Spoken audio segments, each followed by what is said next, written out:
Bismillahirrahmanirrahim. Assalamualaikum warahmatullahi wabarakatuh. Waalaikumsalam warahmatullahi wabarakatuh. Bismillahirrahmanirrahim. Alhamdulillahirabbil alamin wa bihi nasta'in wa ala umuri dunya waddin.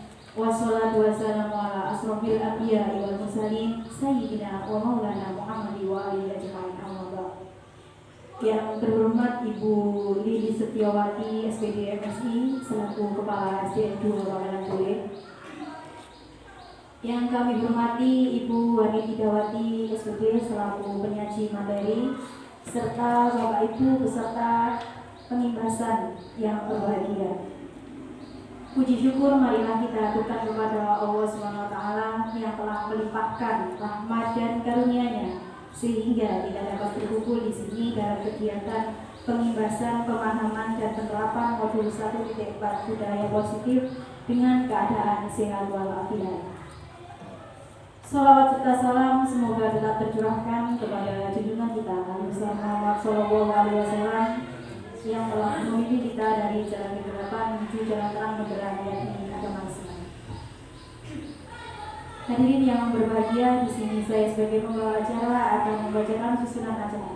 Yang pertama yakni pembukaan, yang kedua sambutan kepala sekolah, yang ketiga acara pengimbasan, dan acara yang keempat tanya jawab dilanjut dengan refleksi, kemudian yang terakhir adalah penutup atau doa. Hadirin yang berbahagia, marilah acara ini kita buka dengan bacaan basmalah.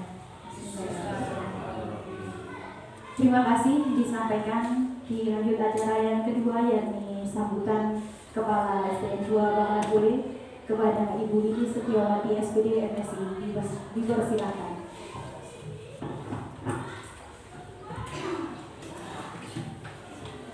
Assalamualaikum warahmatullahi wabarakatuh.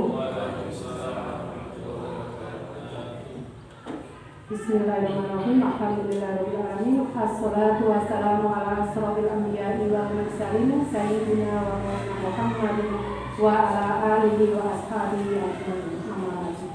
Yang terhormat Bapak Ibu Guru SDN 2 Bakalan Kulit, puji syukur kehadirat Allah Subhanahu wa taala atas nikmat rahmatnya. Hari ini kita diberi sehat sehingga dapat melaksanakan kegiatan mendukung aksi nyata kepada teman kita Ibu Wani Tidawati.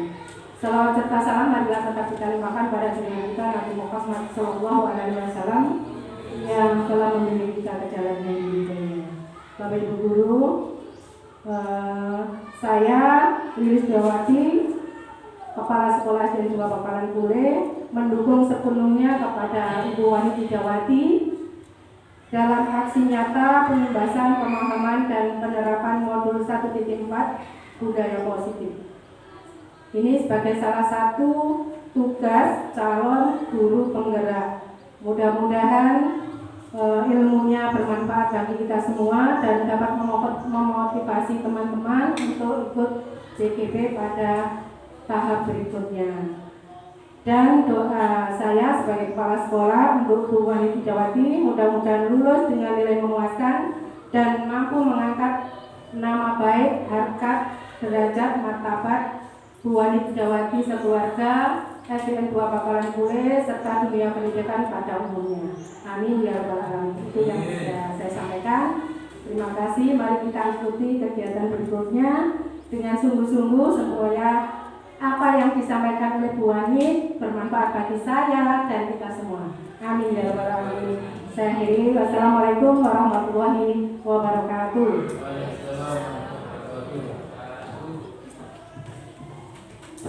Terima kasih disampaikan. Acara selanjutnya yakni pengimbasan, pemahaman dan penerapan modul 1.4 budaya positif kepada Ibu Wani Tidawati SPD. Dipersilakan.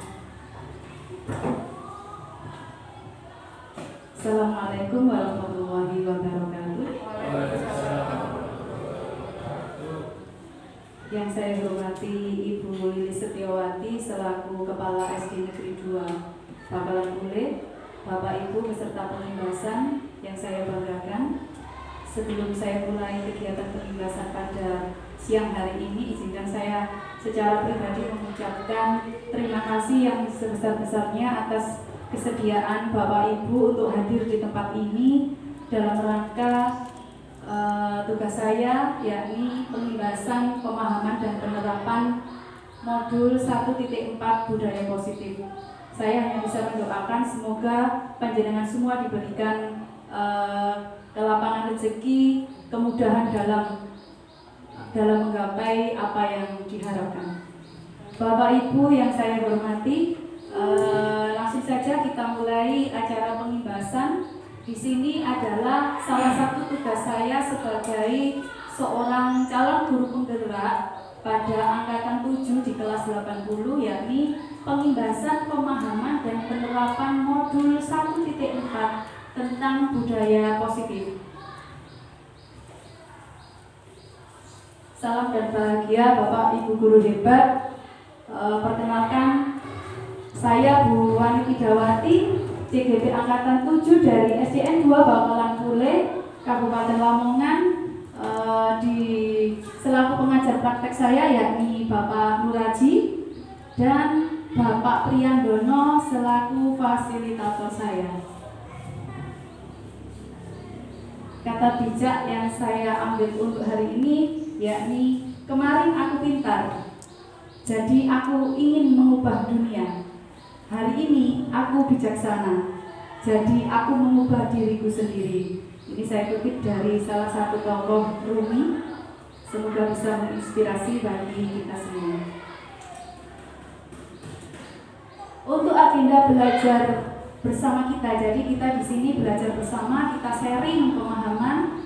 Yang pertama yakni pembukaan selama 5 menit sudah dibuka oleh Ibu Moderator. Terima kasih Ibu Rizky Desi. Yang kedua, penyampaian materi nanti selama kurang lebih 40 menit. Yang ketiga adalah refleksi pembelajaran kurang lebih 10 menit dan acara yang terakhir penutup dan doa. Adapun tujuan atau capaian pembelajaran pada acara ini yakni 1. Memahami konsep budaya dan lingkungan positif di sekolah yang berpihak pada murid. Jadi orientasi kita adalah berpihak pada murid. Yang kedua, melakukan evaluasi dan refleksi tentang praktek disiplin positif untuk menciptakan murid dengan profil pelajar Pancasila.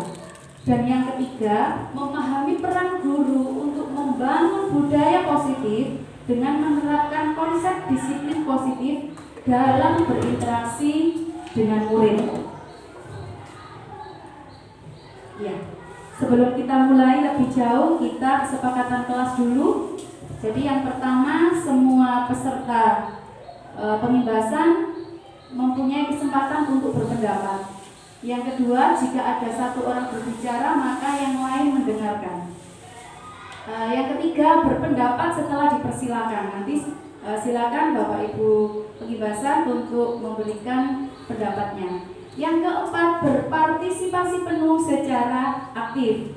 Dan yang kelima, berpikiran terbuka dan saling menghormati. Apakah perlu ditambahkan untuk kesepakatan kelas kita? Barangkali ada yang perlu ditambahkan atau sudah cukup seperti ini?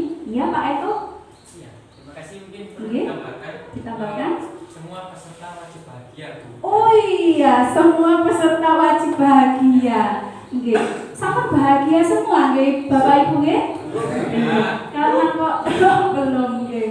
Nanti berarti kita tambahkan semua peserta harus bahagia. Kita tambahkan ya. Lanjut. Adapun untuk topik pembahasan kita yakni 1. Tentang disiplin positif dan nilai kebajikan universal. Yang kedua, ada teori motivasi, hukuman, penghargaan, dan restitusi. Yang ketiga, tentang keyakinan kelas. Yang keempat, kita nanti juga akan sharing tentang kebutuhan dasar manusia dan dunia berkualitas. Yang kelima, tentang 5 posisi kontrol. Dan yang keenam, tentang segitiga restitusi. Topik yang pertama, untuk mengawali kita coba barangkali ada 1 relawan, 2. Saya butuh 2 relawan. Silakan maju siapa yang mau menjadi relawan? Bu Ulum kali Pak Eko monggo. Jadi ini topik 1 tentang paradigma kegiatan kepalan tangan. Jadi begini, Bu Ulum dan monggo. Jadi Bu Ulum silakan. Bu Ulum ini punya sesuatu yang ada di tangan, dan ini adalah yang berharga sekali di tangannya Bu Ulum. Dan Bu Ulum tidak menginginkan siapapun mengambil yang ada di tangan ini. Paham Bu Ulum dia tugasnya. Sedangkan Pak Eko berusaha dengan sangat keras untuk membujuk Bu Ulum supaya mau membuka kepalan tangan ini. Boleh dengan cara merayu. Boleh merayu. Dirayu dulu dengan kata-kata yang indah Pak Eko, nggih? Dirayu dulu. Sudah bisa dimulai? Monggo dimulai dulu dirayu. Ini kepalan tangannya ini nggak boleh. Ini berharga sekali ya. Silakan dirayu. Pak Eko tugasnya harus membuat Bu Ulum membuka tangan ini. Dengan cara apapun Bu Ida. Dengan cara apapun, boleh dengan cara apapun. Tapi tidak boleh dengan cara kekerasan. Dengan disentuh boleh? Tidak boleh. Tidak boleh. Boleh. Kata-kata. Baik. Selamat siang Bu Ulum. Namanya siapa? Bu Ulum. Bu Ulum ya. Kenapa tangannya seperti ini Bu Ulum? Karena ini ada sesuatu yang sangat Sangat apa? sangat berharga. Oke, baik Bu Ulum. Coba tunjukkan saya. Ini gerakan tangannya. Ini kan Bu Ulum? Semakin jenengan tahu pasir, betul? Pasir itu Bu Ulum. Ketika jenengan semakin menggenggam, dimasukkan ke dalam air, maka pasir itu akan mudah betul sekali. Nah, biar tidak mudah terlepas, maka harusnya Bu Ulum itu membuka kepala tangannya jangan terlalu rapat, agak dibuka sedikit, boleh? Tidak boleh. Kenapa tidak boleh? Karena isinya ini bukan pasir. Bukan pasir. Oke, baik. Bu Ulum jari jempolnya bisa dibuka seperti ini. Coba tirukan Pak Eko. Tidak boleh. Ditirukan seperti ini. Bisa. Wah, jangan-jangan nanti Ibu Ulum ini punya penyakit apa itu namanya diabetes atau rematik kalau nggak bisa dibuka. Dicoba bisa. Dicoba saja sekali saja. Sekali saja. Ada isinya. Ada isinya apa? Tidak ada. Nanti saya ajak makan di rumah Apung Rahmawati Bu Ulum. Silakan buka, ayo dicoba. Tidak bisa. Oke, berarti mic-nya dipindah ke sini, ganti tangan kiri yang gitu. Coba diganti. Tidak bisa dipegang. Nggak bisa? Tidak. Oke, ini coba minta tolong dipegang ini. Ini kan cara halus ya. Coba cara kasar monggo barangkali Iya, karena kan belum keluar. Saya belum menyerah ya. Bu Ulum. Ini apa Bu Ulum? Pen. Ibarat pena Bu Ulum ya. Ini adalah suatu panah. Tahu? Nggih. Bu Ulum punya hati? Punya. Nggih, ya. Bayangkan hatinya Bu Ulum ini kena panah yang saya tunjukkan ini. Gimana rasanya Bu Ulum? Makanya ini dipegang dulu biar terasa. Coba ini dipegang. Coba ini. Terus saja, terus. Biar nanti kena ininya. Kena hatinya. Iya betul. Gak bisa. Karena bukan hati isinya. Ini isinya apa? Boleh dilihat? Sesuatu berharga yang tidak bisa dilihat. Apa yang lebih berharga dari nyawa? Iya. Terima kasih. Terima kasih Pak Eko dan Bu Ulum.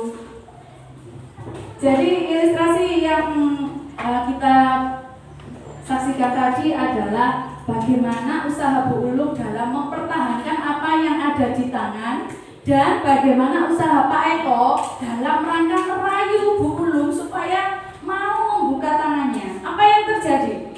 Apakah Pak Eko berhasil? Tidak. Bu Ulum atau Pak Eko yang berhasil dalam hal ini? Bu Ulum, karena Bu Ulum tetap dalam mempertahankan apa yang ada di tangannya itu. Jadi di sini kita akan belajar tentang perubahan respon, teori kontrol, atau teori pilihan. Jadi dari ilustrasi itu tadi, siapa yang sesungguhnya yang memiliki kontrol? Bu Ulumnya apakah Pak Ekonya? Jadi Bu Ulum yang memiliki kontrol atas dirinya adalah Bu Ulum. Dari stimulus respon itu kita mencoba mengubah orang agar berpandangan sama dengan kita. Padahal sebenarnya yang terjadi di teori kontrol atau pilihan itu adalah kita berusaha memahami pandangan orang lain tentang dunia. Karena kita tidak mungkin bisa memaksakan orang untuk sama dengan pandangan kita. Yang kita bisa lakukan adalah kita memahami pandangan dari masing-masing orang. Yang kedua, perilaku buruk dilihat sebagai suatu kesalahan. Namun dalam teori kontrol atau pilihan itu semua perilaku itu memiliki tujuan. Jelas perilaku itu memiliki tujuan. Dan yang ketiga, orang lain bisa mengontrol saya. Itu tidak.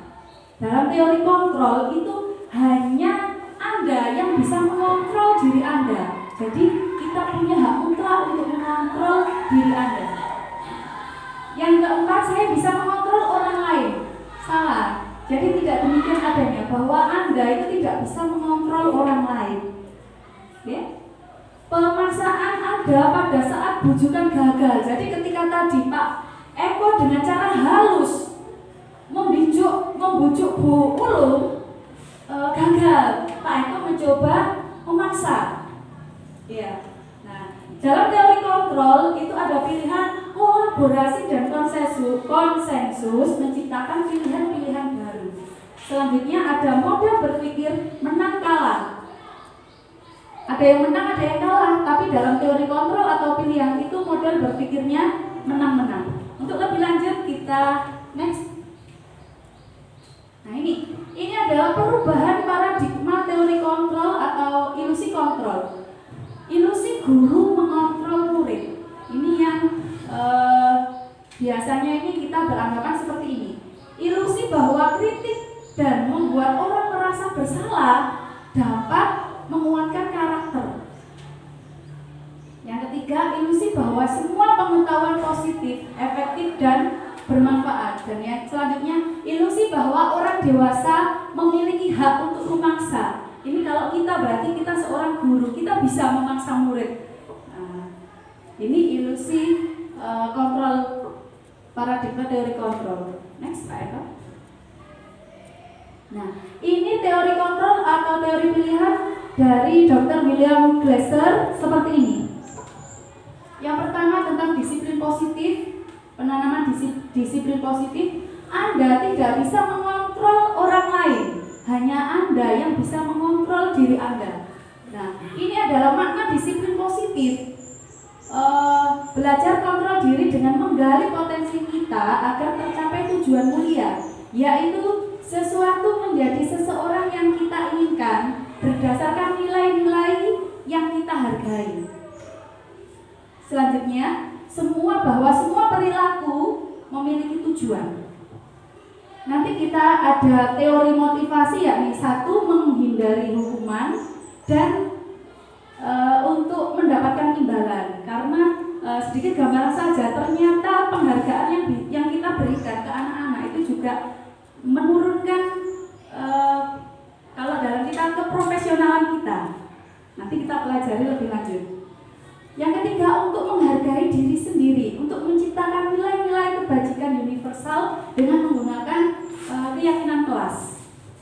Yang selanjutnya, model berpikir menang-menang, kolaborasi dan konsensus menciptakan pilihan-pilihan baru.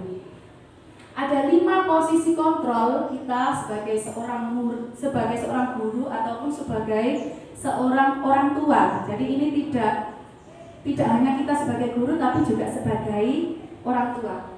1, ada kita sebagai penghukum. Yang kedua, kita pembuat rasa bersalah. Yang ketiga, sebagai seorang teman. Yang keempat, sebagai pemantau, dan kelima sebagai manajer. Nah, bagaimana melakukan 5 posisi kontrol nanti kita lanjutkan dengan segitiga restitusi. Segitiga restitusi itu nanti ada menstabilkan identitas, validasi kebutuhan, dan menanyakan keyakinan. Untuk selanjutnya, realitas kebutuhan kita sebagai manusia ini berbeda-beda. Kebutuhannya Bu Sulis dengan kebutuhannya Bu Eli pasti akan berbeda dengan kebutuhannya Pak Aris dengan Pak Yanto.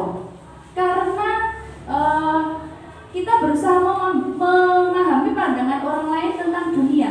Setiap orang ini memiliki gambaran yang berbeda-beda, tidak akan sama ketika menghadapi suatu hal tertentu, itu berbeda. Nah, kecenderungan untuk melakukan apapun itu tidak lepas dari 5 kebutuhan dasar manusia, yakni 1, kebutuhan bertahan hidup, penguasaan, kasih sayang dan rasa diterima, kesenangan dan kebebasan. Nah, ini juga berlaku bagi murid-murid kita, 5 kebutuhan dasar ini. Ketika salah satu dari 5 kebutuhan dasar ini tidak terpenuhi, maka jangan heran jika murid kita ini ada yang sewu, nyeleweng. Karena ini nanti lebih lanjut kita gali lebih dalam selanjutnya. Next, Pak Eko. Kita masuk ke disiplin. Disiplin ini berasal dari bahasa Latin yang artinya belajar. Disiplin diri membuat orang menggali potensinya menuju sebuah tujuan apa yang dia hargai. Ya, untuk selanjutnya dalam budaya kita, disiplin ini telah berubah menjadi sesuatu yang dilakukan seseorang pada orang lain untuk mendapatkan kepatuhan. Oh, ini arek ini gak patuh berarti gak disiplin. Kita mungkin kebanyakan akan seperti itu. Selanjutnya, kecenderungan umum adalah menghubungkan kata disiplin dengan ketidaknyamanan, bukan dengan apa yang kita hargai atau pencapaian suatu tujuan mulia. Nah, setelah disiplin, kira-kira untuk disiplin positif ini menurut panjenengan apa? Disiplin positif. Pak Eko? Lainnya Pak Eko barangkali ada. Pak Eko ya, monggo Pak Eko, disiplin positif. Ya, baik, terima kasih Bu Ida. Menurut saya, melihat kata disiplin positif di sini adalah suatu pendekatan yang untuk mendisiplinkan anak, tapi tanpa menggunakan kekerasan atau tanpa menggunakan paksaan. Jadi anak-anak itu bisa tertib dengan berasal dari diri mereka sendiri tanpa adanya paksaan tadi. Mungkin seperti itu juga. Terima kasih. Tepuk tangan untuk Pak Eko. Jadi yang saya garis bawahi bahwa menurut Pak Eko ini disiplin positif itu pendekatan yang tanpa paksaan. Jadi muncul dari dalam diri atau kesadaran peserta didik kita maupun dalam diri seseorang. Untuk selanjutnya, tujuan dari disiplin positif adalah menanamkan motivasi pada murid-murid kita, yaitu untuk menjadi orang yang mereka inginkan. Mereka itu ingin menjadi orang yang seperti apa, dan menghargai diri sendiri.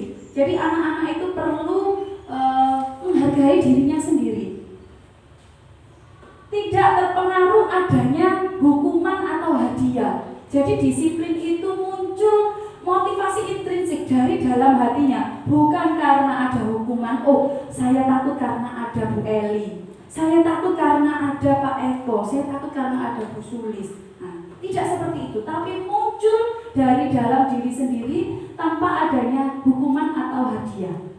Itu adalah disiplin positif. Nah, kita sebagai seorang guru, sebagai seorang pendidik, tujuan kita adalah menciptakan anak-anak yang memiliki disiplin diri, sehingga mereka ini bisa berperilaku dengan mengacu pada nilai-nilai kebajikan universal dan memiliki motivasi intrinsik bukan ekstrinsik. Nanti lebih dalam akan kita gali apa itu motivasi intrinsik dan motivasi ekstrinsik. Jadi mengapa anak-anak ini bisa disiplin? Harapan kita adalah muncul motivasi intrinsik. Nah, nilai-nilai kebajikan universal, kita sebagai seorang guru yang harus kita tanamkan adalah profil pelajar Pancasila kita, yakni yang pertama, beriman, bertakwa kepada Tuhan Yang Maha Esa dan berakhlak mulia. Tidak dapat dipungkiri bahwa Ketika anak-anak itu mempunyai fondasi keagamaan yang kuat, insya Allah kedepannya anak-anak ini memang akan tumbuh menjadi manusia yang sadar secara seutuhnya, menjadi manusia yang seutuhnya. Yang kedua adalah berkebinekaan global. Yang ketiga, anak-anak menjadi yang bergotong royong, bahwa gotong royong ini adalah salah satu ciri khas dari bangsa kita yang sudah mulai memudar. Nah, ini yang harus kita munculkan lagi. Yang keempat yaitu kreatif. Anak-anak kita itu harus kreatif karena tuntutan kodrat zaman yang dihadapi murid-murid kita, peserta didik kita itu sangat luar biasa. Perkembangan zaman yang mereka hadapi berbeda jauh dengan zaman kita. Jadi anak-anak itu harus kreatif. Selanjutnya bernalar kritis. Anak-anak jangan seperti kerbau yang dicocok hidungnya. Anak-anak ini seperti ini kok bisa Bu? Ya iya, memang dari sononya seperti itu, bukan seperti itu Bapak Ibu. Jadi anak-anak harus bisa bernalar kritis. Perkembangan kodrat zaman yang dihadapi anak-anak itu menuntut anak-anak untuk berpikir kritis. Contoh misalkan, dapat SMS, Anda mendapatkan uang 80 juta. Kalau anak-anak tidak kritis, itu akan mudah tergiur. Nah, itu tugas kita sebagai seorang guru untuk menciptakan bagaimana cara anak-anak itu supaya mampu untuk bernalar kritis. Oh, harusnya seperti ini, kok seperti ini? Oh, berarti ini begini, ini begitu, solusinya begini. Nah, itu tugas kita. Selanjutnya adalah mandiri. Bapak Ibu, kira-kira siapa yang ada di depan itu? Fotonya siapa? Bapak Ki Hajar Dewantara. Bapak Ki Hajar Dewantara. Pak Ki Hajar Dewantara ini sinten Pak Daya? Bapak Pendidikan Nasional Indonesia Raya. Iya, Bapak pendidikan kita. Ternyata filosofi Pak KHD ini sangat luar biasa. Beliau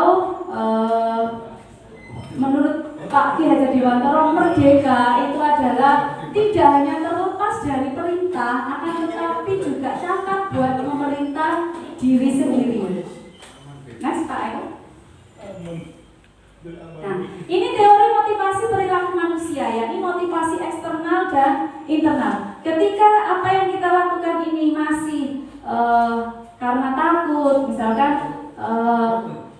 takut atau karena ketidaknyamanan atau hukuman, ini masih masuk ke motivasi eksternal. Bu Eli, boleh tahu kalau berangkat sekolah jam berapa Bu Eli? Kalau berangkat dari rumah itu jam 6:04. Nyampenya sekolah jam 7 kurang. Jam 7 kurang 1/4. Kira-kira kenapa kok datangnya kok sebelum jam 7?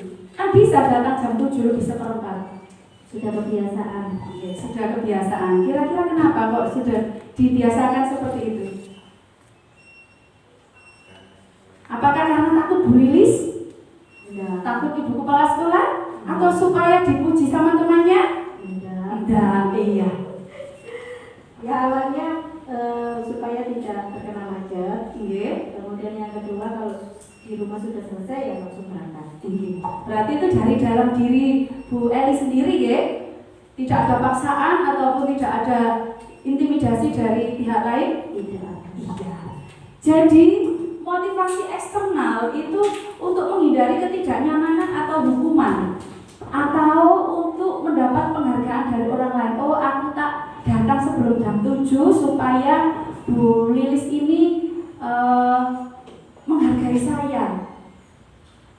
Itu masih motivasi eksternal. Nah, bagaimana motivasi internal ini? Ini yang terpenting. Jadi bahwa motivasi internal ini adalah tujuan dari disiplin positif sendiri, yakni untuk menjadi orang yang mereka inginkan dan menghargai diri sendiri dengan nilai-nilai yang mereka percaya.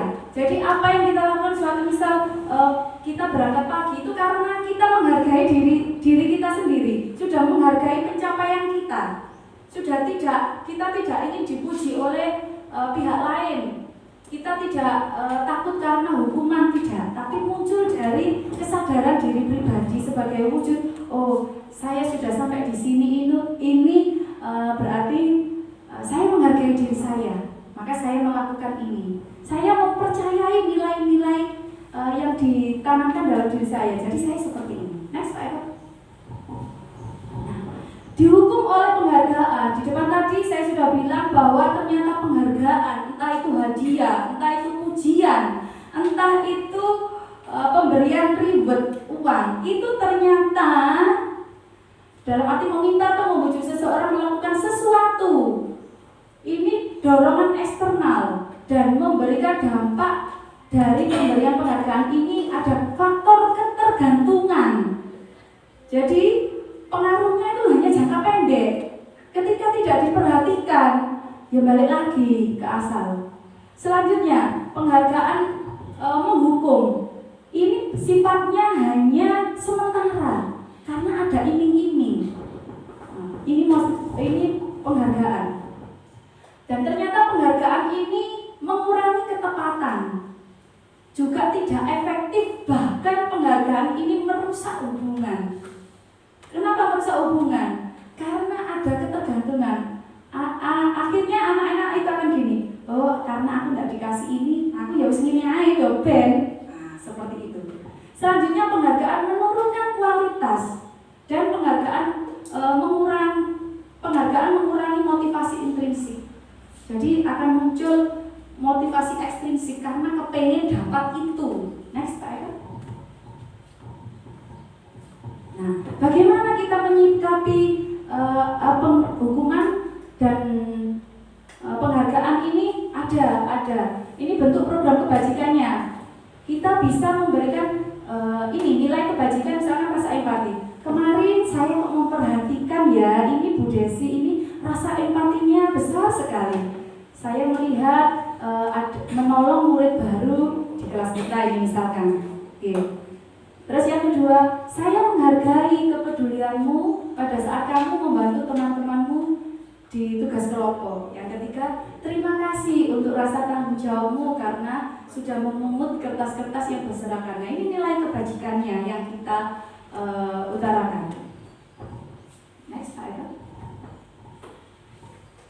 Nah ini, coba kita bedakan antara hukuman dengan konsekuensi. Apakah kita ini sudah memberikan hukuman, apakah konsekuensi? Coba, mencatat 100 kali. Hukuman apa konsekuensi? Hukuman. Lari mengelilingi lapangan basket? Hukuman. Minta murid untuk push up 15 kali? Hukuman. Menggantikan kertas tugas teman yang telah dicoret? Konsekuensi. Membersihkan tumpahan air di meja?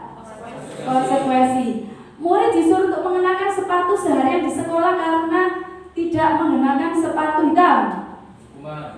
Hukuman. Ada yang konsekuensi juga. Lari mengelilingi lapangan basket?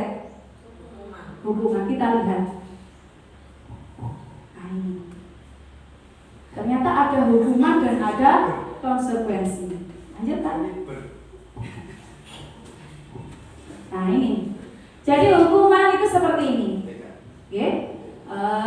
Ada anak membenci kedisiplinan. Itu hukuman, salah satu akibat dari hukuman yang kita berikan.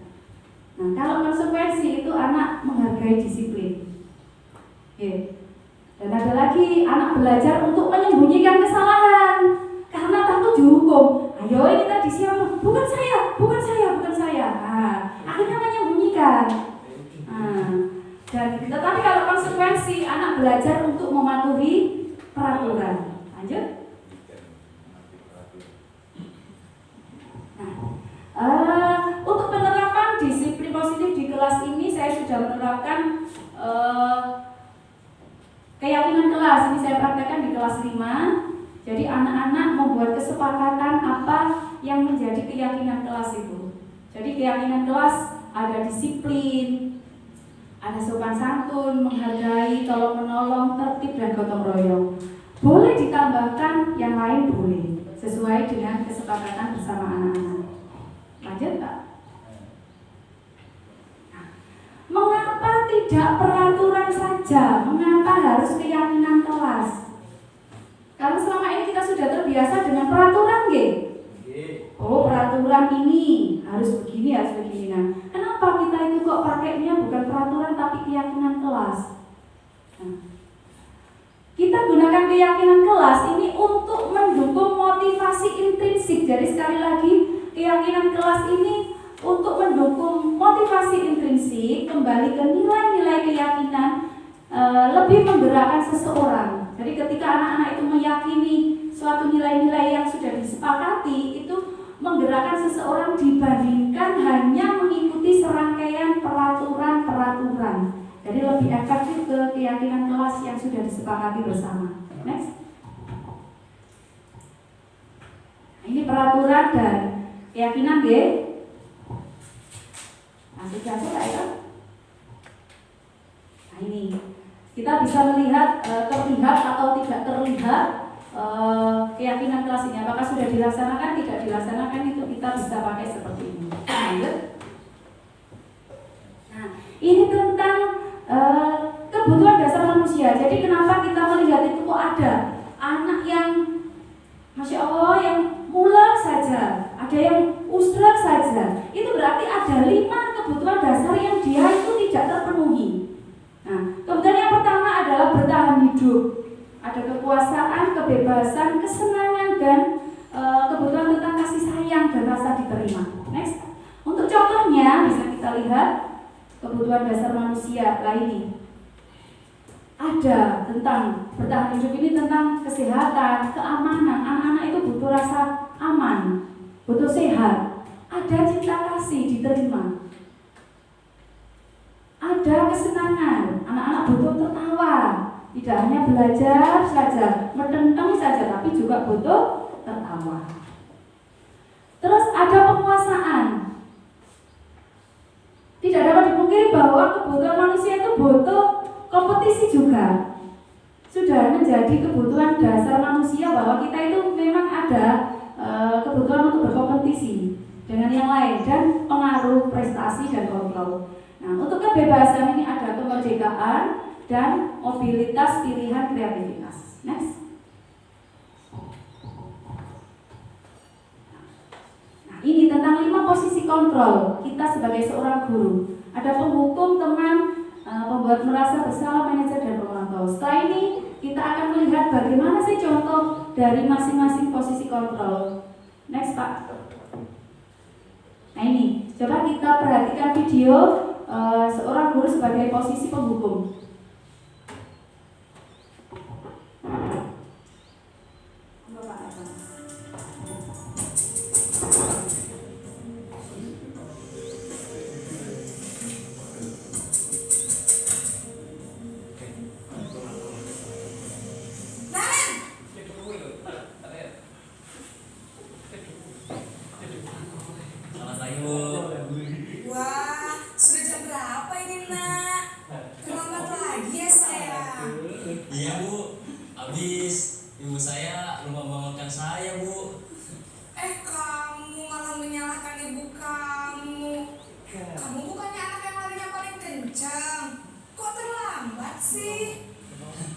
Iya Bu, saya memang terlambat bangun tadi. Jadi biarpun saya lari kencang, tetap gak kekejar Bu. Ya sudah sana, nanti lain kali larinya lebih kencang lagi ya, biar gak terlambat lagi. Bikin seneng ibu, demi ibu, bisa kan? Bisa lah Bu. Ya sudah sana masuk kelas, ibu beresin urusan absen kamu. Kamu ini ada sengaja.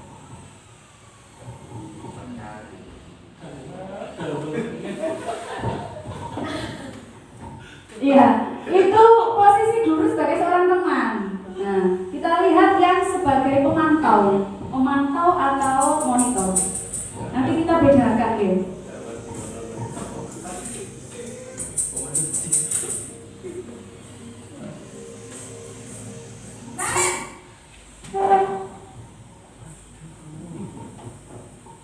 Selamat pagi Bu. Naren, apa peraturan sekolah kita tentang jam berapa kita harus masuk sekolah, nak? Kita harus di sekolah jam 7 Bu. Iya betul, sekarang sudah jam 7.20. Naren sudah tahu konsekuensinya jika terlambat hadir. Paham Bu. saya harus tinggal kelas pas jam istirahat selama 20 menit. Iya benar, konsekuensinya demikian. Jadi nanti jam 9.30 pas istirahat, kamu harus tinggal di kelas, kerjakan tugas tambahan untuk ketertinggalan kamu, ya? Baik, Bu. Ini posisi guru sebagai pemantau, jadi ada konsekuensi ketika anak-anak melakukan suatu kesalahan. Nah, ini adalah posisi puncaknya sebagai seorang posisi manajer. Kita cermati bersama-sama.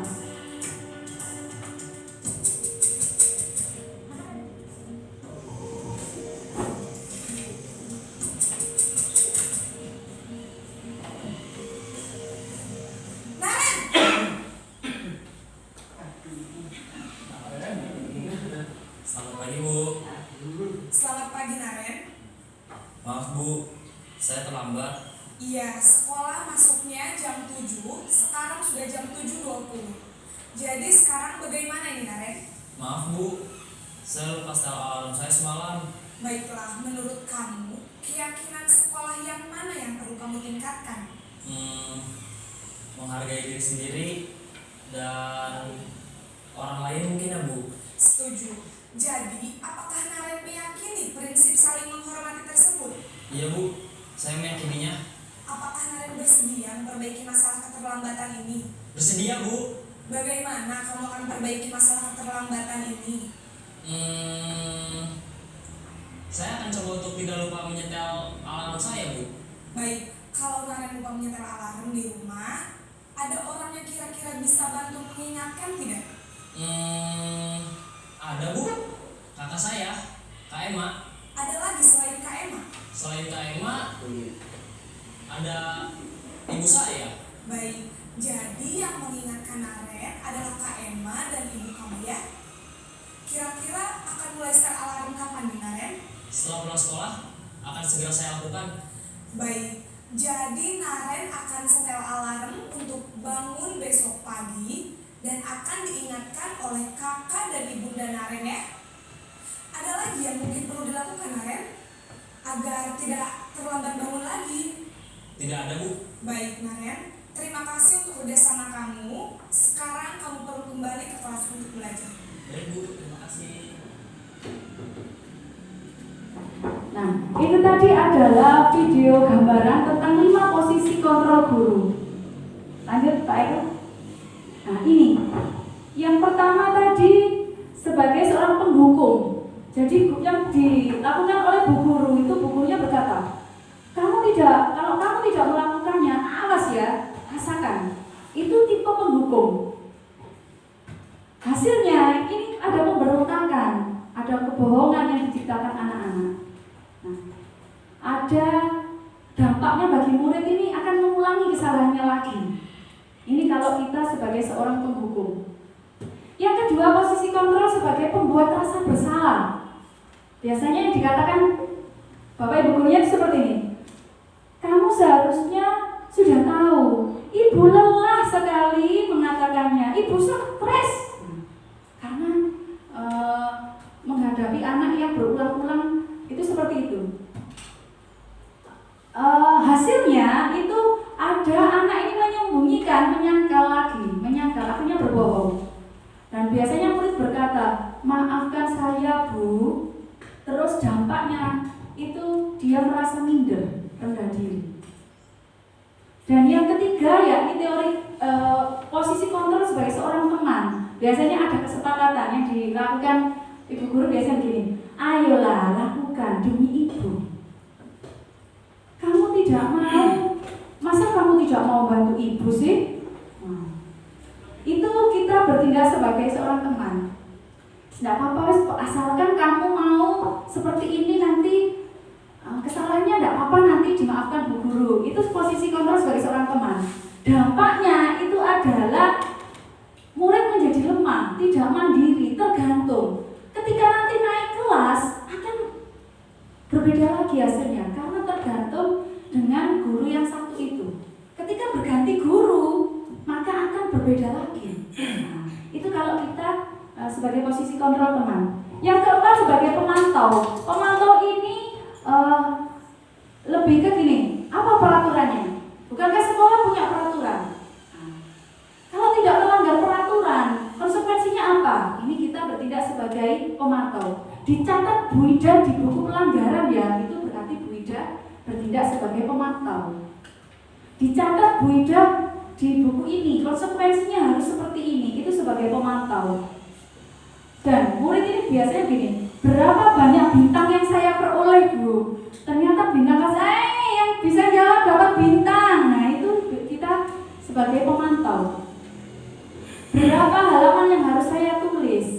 Nah, terus dampaknya adalah anak-anak ini lebih menitik beratkan pada sanksi atau hadiah untuk dirinya. Titik beratnya ke situ.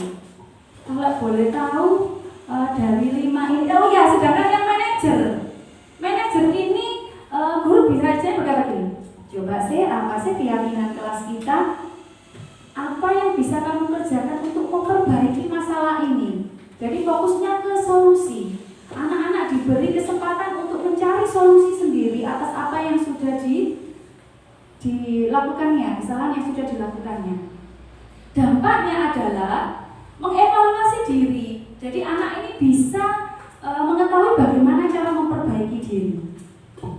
Nah, itu 5 kontrol yang dilakukan oleh guru di sekolah. Kira-kira kalau boleh tahu, mulai dari Bu Ayu, posisi kontrolnya apa Bu Ayu kalau di kelas Bu Ayu, guru kelas 1? Gak apa-apa, ini kan kita sharing. Yang mana Bu Ayu? Kayaknya teman ya.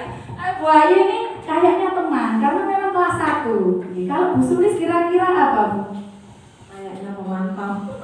Berarti Bu Sulis ini punya buku catatan ya. Oh, dicatat di buku pelanggaran. Ini bintang kejora, bintang ngelit. Nah, ngerti nggih? Jadi 5 posisi kontrol ini yang posisinya yang tertinggi adalah sebagai seorang manajer. Oke, lanjut Pak Eka. Nah, ini pernyataan-pernyataan yang biasanya dilakukan oleh guru. Saya kecewa sekali dengan kamu. Ini biasanya membuat orang merasa bersalah. Saya kecewa sekali sama kamu. Kamu sudah melakukan kesalahan ini berapa kali? Nah, itu membuat orang merasa bersalah. Yang kedua, tipe penghukum biasanya diucapkan gini. Kamu ini tidak pernah benar melakukan. Ayo, lari 15 kali mumetin lapangan. Ini tipe penghukum. Apakah masih ada seperti itu? Ada. Nah, besok ketika masuk ke guru penggerak semua nanti Honda. Yang ketiga, sebagai seorang teman, ini yang dilakukan Bu Ayu selaku guru kelas 1 ini. Ayolah, lakukan demi Bapak Ibu guru. Ya, mau ya, demi Bapak Ibu guru ya. Nah, itu seperti itu biasanya. Bijo. Nah, yang selanjutnya yang biasanya dilakukan pemantau. Ini gini, Bu Sulis ini berarti. Apakah kamu mau mendapat stiker bintang hari ini? Nah, mau biasanya seperti itu. Terus ada yang nakal. Ayo, kamu dicatat di buku pelanggaran. Nah, itu berarti pemantau. Selanjutnya, bagaimana kamu bisa menyelesaikan masalah ini? Nah, ini yang terpenting. Kita itu ketika menghadapi masalah, anak-anak diberi kesempatan untuk menyelesaikan masalah sendiri. Ya, nanti kita pelajari segitiga restitusi dan yang itu penghukum. Nah, ini segitiga restitusi yang sudah coba saya praktekkan ketika saya ketika saya belajar modul 1.4 budaya positif ini segitiga restitusi. Apa itu restitusi? Nah, ini. Oh sebentar, saya terangkan sekilas Pak Eko.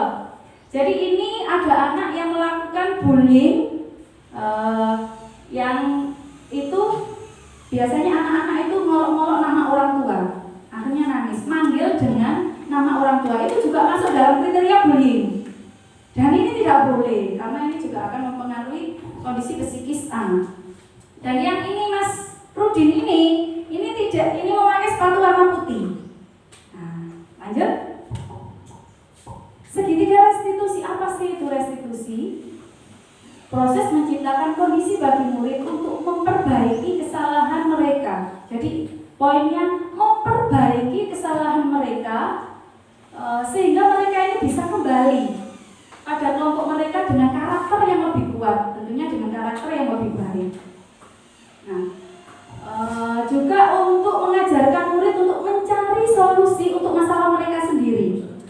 dan bagaimana mereka harus memperlakukan orang lain. Lanjut. Ini segitiga restitusi yang harus kita lakukan. Ada menstabilkan identitas, ada validasi tindakan yang salah, dan menanyakan keyakinan kelas. Untuk lebih jelasnya nanti ada di video saya. Lanjut. Ini ciri-ciri restitusi, ada 9. Monggo Bapak Ibu. Ada restitusi itu memperbaiki hubungan, tawaran bukan paksaan. Jadi restitusi mencari kebutuhan dasar yang mendasari tindakan. Restitusi itu fokus pada solusi. Fokusnya adalah solusi dan mengembalikan murid yang berbuat salah pada kelompoknya. Lanjut. Ini kalau kita pakai hukuman, identitasnya jelas gagal. Dan identitas suksesnya itu konsekuensi dan restitusi. Yang pertama, kalau dalam hukuman itu akan terjadi sesuatu yang menyakitkan, entah itu menyakitkan hati gurunya atau menyakitkan hati peserta didiknya. Tidak nyaman, kadang bisa mengakibatkan trauma. Trauma secara psikis hukuman itu. Selanjutnya, murid anak akan tersakiti. Ada korban mendapatkan keadilan. Berlaku hanya pada sebuah institusi, tidak berlanjut pada kehidupan nyata. Jadi pada saat itu tok. Selanjutnya untuk konsekuensi dan restitusi itu seperti itu Bapak Ibu. Membantu menerapkan mengikuti peraturan dalam masyarakat. Sedangkan kalau restitusi itu fokus pada pemecahan masalah dalam jangka panjang. Jadi dalam jangka panjang masalah terpecahkan. Selanjutnya, menguatkan murid atau anak dalam jangka panjang. Restitusi itu pilihan. Oke, lanjut. Nah, ini contoh restitusi yang sudah saya laksanakan. Coba laksanakan di kelas saya.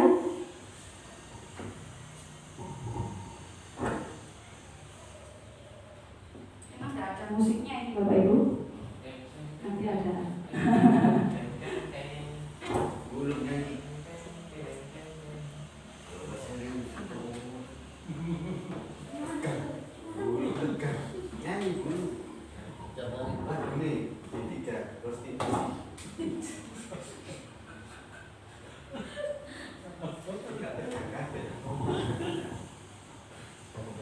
Ini kasus satu. Mas Rudi dipanggil Buddha ke kantor, tiba-tiba tahu kenapa dipanggil Buddha. Iya, ini menstabilkan identitas, menanyakan apa kesalahannya. Peraturannya apa kalau ke sekolah? Pakai sepatu hitam apa sepatu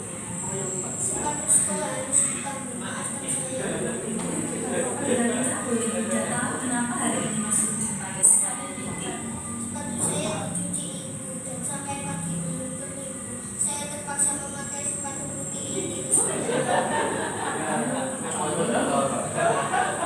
Menurut Mas Rudi, apakah ada solusi untuk menyelesaikan masalah ini? Menanyakan solusi kepada anak. Mungkin sebelum saya mencuci sepatu saya akan lihat cuacanya dulu. Begitu, kalau sepatunya kotor bagaimana? Kalau cuaca panas akan saya cuci, tapi kalau tidak kotor. Oh, begitu. Barangkali ada solusi lain lagi? Ya, jadi berusaha untuk menemukan beberapa solusi, tidak hanya satu solusi. Sepatu hitam, jadi saya punya 2 sepatu hitam untuk yang benar. Oh iya, ya. Kalau tidak diberikan ayah, diapakan sepatunya yang putih itu? Bisa dipilih. Bisa dipilih ya? Bagus Mas Rudi sudah menemukan beberapa solusi untuk menyelesaikan masalah. Dan saat ini Mas Rudi sudah melanggar peraturan. Kira-kira kedepannya Mas Rudi ingin menjadi Menanyakan keyakinan. Kalau untuk keinginan ke depannya, saya tidak akan mengulangi lagi. Saya akan mematuhi peraturan dan keyakinan kelas. Semoga kedepannya Mas Rudi menjadi anak yang lebih baik lagi dan tidak melanggar peraturan ya. Saya senang Ini tanggapan murid ketika kita sudah melaksanakan segitiga restitusi. keyakinan kelas dan melaksanakan dengan penuh tanggung jawab. Itu tadi. Untuk kasus yang kedua, ini kasusnya bullying yang banyak terjadi di sekolah kita.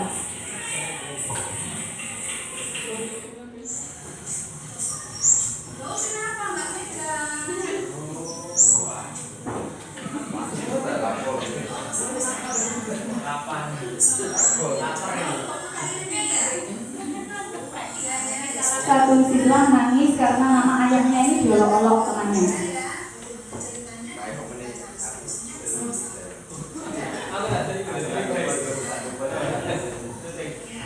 Nah ini yang melahirkan bullying.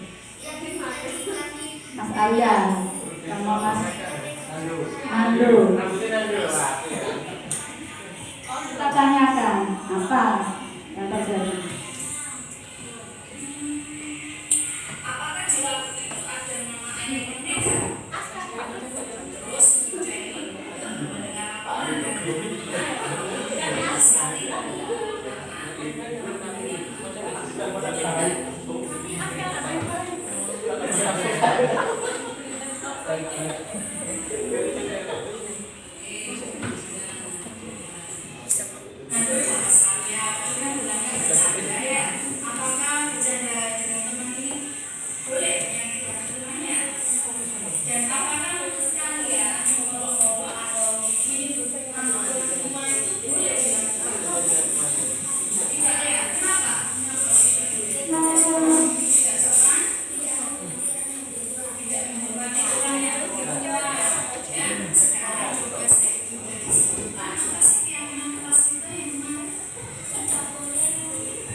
Ini menanyakan keyakinan kelas.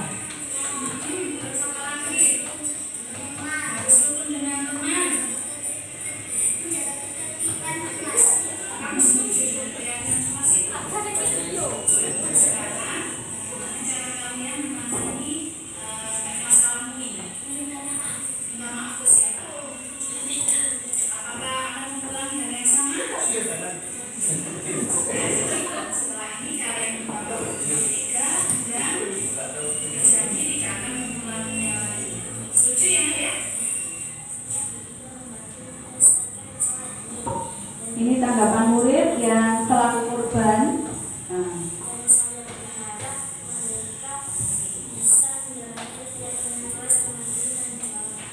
Terima kasih Bu sudah menyelesaikan masalah ini.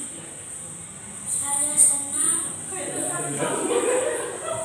bersama tidak akan mengulanginya lagi. Saya bisa menyelesaikan masalah kami juga akan menggunakan keyakinan kelas dan Nah, itu tadi contoh segitiga restitusi yang sudah saya praktekkan di kelas 5. Memang next Pak Eko, hasilnya ini memang bagus. Nah, untuk yang terakhir, ini dari beberapa topik tadi, kita sampai ke refleksi diri. Refleksi diri yang pertama, kira-kira materi yang paling menarik perhatian menurut panjenengan ini yang mana? Segitiga restitusi. Hal baru apa yang mengubah paradigma saya? Yang saya dapatkan ini kira-kira apa? Dan selanjutnya saya akan menjadi pendidik yang seperti apa setelah mengikuti sesi ini? Monggo barangkali ada yang memberikan refleksinya. Refleksi dulu. Oh iya, sebelum ke refleksi kita tanya jawab dulu. Untuk tanya barangkali dari sekian bahasan tadi ada yang perlu ditanyakan, bisa angkat tangan. Oh Bu Ayu, monggo Bu Ayu. Assalamualaikum warahmatullahi wabarakatuh. Saya Bu Ayu dari kelas 1 ingin menanyakan tentang restitusi yang dijelaskan oleh Bunda. Di mana saya ini anak-anak kelas rendah, anak masih kecil. Apakah sudah bisa diterapkan untuk restitusi di kelas 1? Apalagi jika posisi anak sedang marah atau nangis. Terima kasih. Oh begitu. Tepuk tangan untuk pertanyaan yang sangat luar biasa dari Bu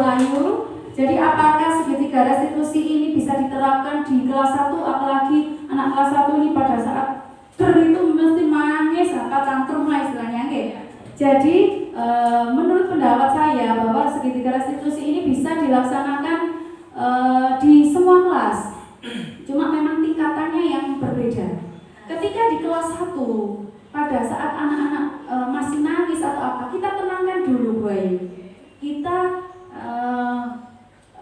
Kita berusaha menjadikan posisi anak ini tenang dulu. Entah itu kita beri minum. Tapi kalau posisi nangis, tantrum, kita beri omongan tidak akan itu. Jadi kita stabilkan dulu emosinya. Setelah itu baru kita melaksanakan segitiga restitusi itu.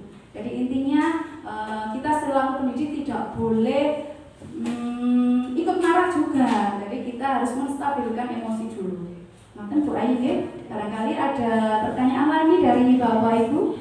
Kalau tidak, kita lanjut ke refleksi. Saya mohon untuk ada perwakilan yang akan memberikan refleksi pembelajaran pada siang hari ini. Monggo saya persilakan. Pak Eko, monggo. Langsung ke sini aja Pak Eko. Biar nggak tegang, tepuk tangan buat Pak Eko. Ya, terima kasih. Assalamualaikum warahmatullahi wabarakatuh. Waalaikumsalam warahmatullahi wabarakatuh. Pak Eko di sini saja, saya yang di sana. Oh iya, siap. Terima kasih atas kesempatan yang telah diberikan kepada saya, Buda. Sebelumnya saya mengucapkan terima kasih yang sebesar-besarnya, materi yang sangat luar biasa. Teman-teman, mari kita berikan tepuk tangan buat Buda. Terima kasih Yang sudah memberikan materi yang sangat luar biasa hari ini. Dalam pertemuan hari ini, saya ingin merefleksikan diri terhadap apa yang sudah saya dapatkan. Yang pertama yaitu materi apa yang paling menarik menurut saya. Menurut saya materi yang paling menarik Buda dan teman-teman yaitu tadi Buda tentang apa Pak Eko? segitiga restitusi. Nah, ternyata itu adalah sebuah ilmu baru buat saya. Biasanya saya mengajar PJOK di lapangan itu biasanya saya sering dalam posisi kontrol itu hukuman. Betul ya. Ada anak yang terlambat, ayo lari lapangan 3 kali. Atau push up 10 kali. Ternyata alhamdulillah dari paparan Buda hari ini, pengibasan hari ini saya sedikit tercerahkan Buda. Saya mendapatkan inspirasi yang sangat luar biasa bahwa ternyata itu salah. Ternyata ada banyak posisi kontrol, bahkan ada 5 tadi yang bisa saya terapkan termasuk segitiga restitusi ini. Jadi saya menarik segitiga restitusi ini. Kenapa? Karena dengan segitiga restitusi ternyata anak itu bisa memberikan solusi terhadap kesalahan atau masalah mereka sendiri. Nah, mungkin ke depan saya akan mencoba itu bisa. Lalu yang kedua yaitu tentang hal baru apa yang mengubah paradigma saya yang saya dapatkan, yang tertanam di dalam otak saya setelah saya mendengarkan pengibasan dari Buddha, yaitu ternyata punishment dan reward itu adalah suatu hal yang bisa menjadi bumerang buat anak-anak. Dan tidak sadar biasanya saya menggunakan reward. Saya kira dulu itu reward atau penghargaan buat anak itu adalah yang baik Buddha. Ternyata hari ini tercerahkan bahwa pemberian hadiah atau iming-iming apapun itu terhadap anak itu adalah suatu bumerang untuk jangka panjang mereka. Seperti itu Buddha. Karena sifatnya hanya sementara. Betul. Jadi saya tercerahkan ini. Terima kasih Buddha. Selanjutnya yang berubah paradigma saya. Yang kedua, yang terakhir yaitu saya akan menjadi pendidik yang seperti apakah setelah mengikuti sesi ini? Saya ingin menjadi pendidik seperti Iron Man Buddha. Apa itu Pak? Iya, kenapa? Iron Man itu adalah suatu pahlawan atau suatu yang selalu membuat menjadi seorang yang berguna di sekitar sekolahnya, baik itu untuk pendidik, untuk anak-anaknya atau untuk rekan-rekan guru saya. Jadi saya ingin melakukan pendidikan yang berpusat pada anak-anak. Seperti itu Buddha. Terima kasih.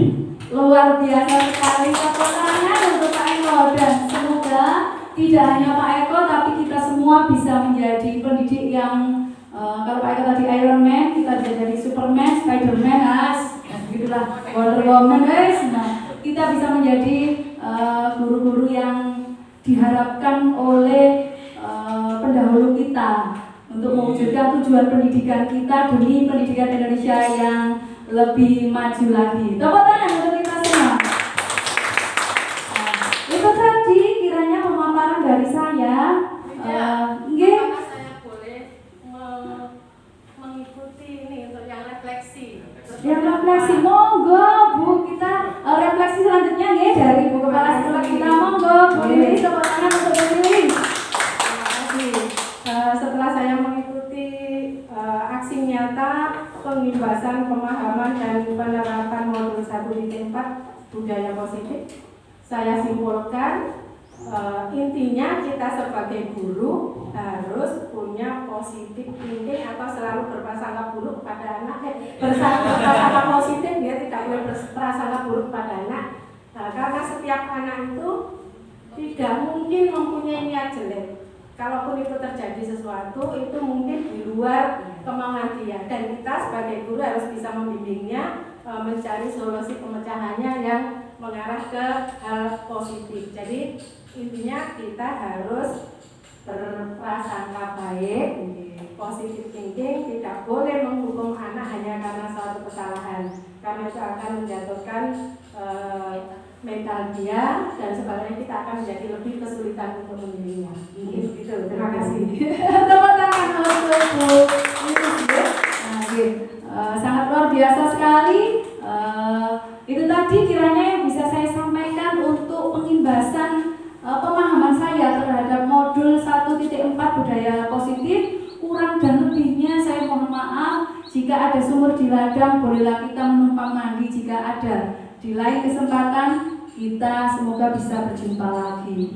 Semoga apa yang saya sampaikan pada siang hari ini bisa memberikan manfaat bagi kita semua dan bagi peserta didik kita pada umumnya.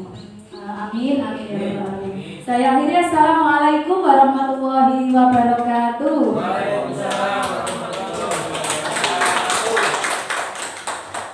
Baik, terima kasih disampaikan. Demikianlah tadi serangkaian pembahasan pemahaman dan dilanjutkan dengan tanya jawab dan refleksi. Bapak Ibu yang saya hormati, acara yang terakhir yakni penutup atau doa. Saya sebagai pembawa acara mohon maaf apabila ada kesalahan, baik itu perbuatan maupun perkataan yang kurang berkenan di hati jenengan semuanya. Saya minta maaf yang sebesar-besarnya. Semoga kegiatan ini bermanfaat dan berdampak positif bagi kita semua dan mendapatkan ridho dari Allah SWT. Saya akhiri, wassalamualaikum warahmatullahi wabarakatuh. Untuk doa, kami mohon Bapak Kusnan untuk memimpin doa.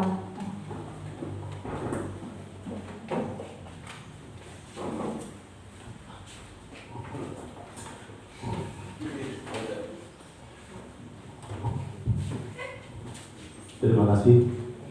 Bismillahirrahmanirrahim. Allahumma sholli ala sayyidina Muhammad wa ala ali sayyidina Muhammad walhamdulillahi rabbil alamin. Allahumma sholli ala sayyidina Muhammad wa ala ali sayyidina ya Rasulullah.